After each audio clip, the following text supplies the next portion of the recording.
আমি ফুটবল কিনবো। শুক্রবার বিকেল রাহাত ও তার বাবা যাচ্ছে বাজারে। আজ তাদের বাজার করার দিন। ছোট্ট রাহাত আজ বাবার বিশেষ সাহায্যকারী।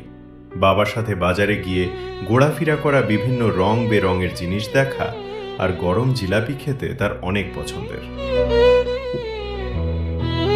তার বাবা তাদের জন্য বাজার থেকে নতুন নতুন পোশাক কিনেন ও বিভিন্ন ধরনের শাকসবজি ক্রয় করেন এবং দোকানদারকে তার পাওনা টাকা বুঝিয়ে দেন।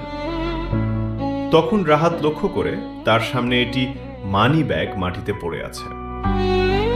মানি ব্যাগে অনেকগুলো টাকা, বিভিন্ন প্রকার প্রয়োজনীয় ডকুমেন্ট ও আইডি কার্ড আছে। তার কাছে মানি ব্যাগটি বাবার দেখতে চায়। সে মানি ব্যাগটি তার বাবার হতে দেয়। রাহাত মনে মনে চিন্তা করে, যাক, ভালোই হলো, অনেকগুলো টাকা পাওয়া গেল। আমাকে আর ছিঁড়া ফুটবল খেলতে হবে না, আমি নতুন ফুটবল খেলতে পারবো। তার মনের আশা মনেই রয়ে গেল। তার বাবা তাকে বলেন, কারো কোনো জিনিস পেলে তা ফিরত দিতে হয়। যেহেতু আইডি কার্ড আছে আমার, তার বাড়িতে গিয়ে দিয়ে আসতে পারি, এটা আমাদের কর্তব্য। বৃদ্ধ তার মানিব্যাগ দেখে খুশিতে আত্মহারা হয়ে যায়।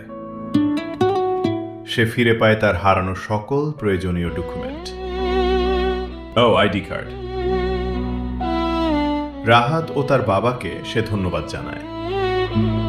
রাহাত ও তার বাবাও অনেক খুশি, কেননা তারা মানি ব্যাগটির মূল মালিককে খুঁজে বের করে ফিরিয়ে দিতে পেরেছে।